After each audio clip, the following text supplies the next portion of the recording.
आरा शहर की वर्षों पुरानी घटना है और उस जमाने में जब इक्का और बग्गी चल रही थी तब करीम मियाँ कभी कभी देर रात तक इक्का चलाया करते थे और बड़ी चौक के पास टमटम पड़ाव था। और एक रात की बात है जब करीम मियाँ सवारी का इंतज़ार कर रहे थे और उन्होंने सोचा कि 10-15 मिनट और देख लेते हैं, सवारी मिली तो ठीक वरना घर वापस लौट जाएंगे। और फिर कुछ देर बाद वे घर जाने के लिए इक्का मोड़ ही रहे थे कि आवाज़ आई, ए इक्के वाले चलोगे। और फिर करीम मियाँ ने देखा कि दो बुजुर्ग मौलाना सफ़ेद कुर्ता पैजामा पहने खड़े थे और उनके गले में सोने की चेन थी और एक के हाथ में छड़ी थी। और उन्होंने फिर से पूछा, चलोगे? जिस पर करीम मियाँ ने जवाब दिया, क्यों नहीं सरकार, ज़रूर चलेंगे। कहाँ चलना है? हमें नवादा कब्रिस्तान वाले मस्जिद में जाना है और फिर यहीं वापस लौटना है। 10-15 मिनट वहाँ रुकेंगे, चलोगे? चलूँगा हुजूर, रात काफ़ी हो चुकी है, भाड़ा क्या दोगे? देखो इक्के वाले, तुम चलो, तुम्हें उम्मीद से ज़्यादा पैसे देंगे। ठीक है सरकार, आइए बैठिए, आप लोग बड़े आदमी हो, जो दोगे वो रख लेंगे। और फिर वो लोग इक्के पर बैठ गए और करीम मियाँ ने उसे सड़क पर दौड़ा दिया।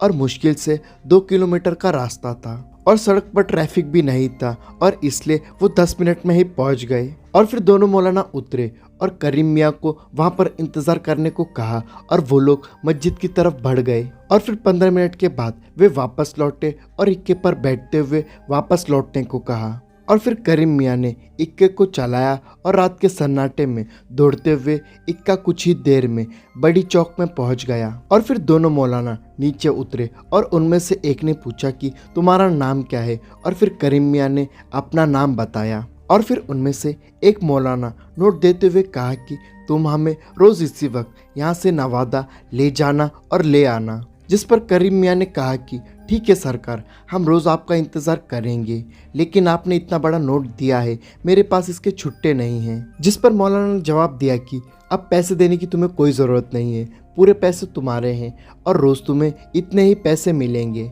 जिस पर करीम मियाँ ने कहा कि लेकिन सरकार, ये तो बहुत ज़्यादा है, इतना तो हम महीनों में भी नहीं कमाते हैं। जिस पर वे हंसते हुए बोले कि कल ठीक समय पर आ जाना।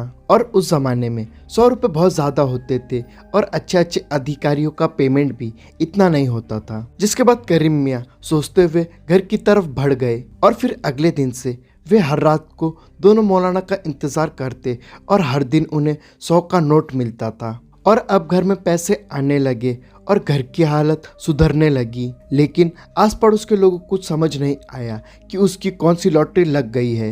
जिसके बाद कुछ लोगों ने पुलिस में शिकायत कर दी और फिर थाना के दरोगा ने रात के वक्त चौक पर सवारी समेत करीम मियाँ को दबोच लिया और टाउन थाना में लाकर बंद कर दिया। और फिर उन्होंने पूछा कि वे लोग कौन सा धंधा करते हैं।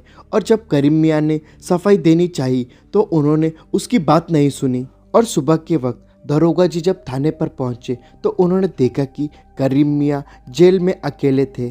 और फिर उन्होंने पूछा कि दोनों मौलाना लोग कहाँ पर गए। जिस पर करीम मियाँ ने जवाब दिया कि सरकार, मेरी तो झपकी लग गई थी, आँख खुली तो पता नहीं कैसे वो लोग कहाँ पर चले गए। जिस पर दरोगा बड़बड़ाते हुए कहने लगे कि चाबी तो मेरे पास थी और ताला भी बंद था, फिर वे कैसे निकल गए? और सही सही बताओ, तुम्हारे पास इतना धन कहाँ से आया? जिस पर करीम मियाँ ने कहा कि सरकार, यह मौलाना लोग रोज़ मेरे इक्के पर नवादा जाते थे और वापस आते थे और 100 रुपये रोज़ देते थे। जिस पर दरोगा ने कहा कि वो लोग कोई जिन या फिर भूत तो नहीं थे? जिस पर करीम मियाँ ने कहा कि पता नहीं सरकार, हम तो गरीब आदमी हैं, इतना भाड़ा कोई देगा तो हम इनकार कैसे कर सकते हैं। जिस पर दरोगा कहते हैं कि ठीक है, तुम जा सकते हो। और फिर करीम मियाँ उसके बाद रात रात भर टमटम पड़ाव पर खड़े रहते, लेकिन वे मौलाना उन्हें फिर कभी नहीं मिले। और फिर दरोगा जी के साथ अजीबोगरीब घटनाएं होने लगी, जैसे कि उन्हें हवा में कोई थप्पड़ मार जाता। जिसके बाद उन्होंने कान पकड़ लिया कि अब कभी बिना जांच परखे ऐसी कार्रवाई नहीं करेंगे और अपना ट्रांसफ़र करवा लिया। और आरा के लोग आज भी इस कहानी को याद करते हैं। यहाँ तक वीडियो देख रहे हो तो वीडियो को लाइक और चैनल को सब्सक्राइब करना और स्क्रीन पर दिख रहे वीडियोस को ज़रूर देखो।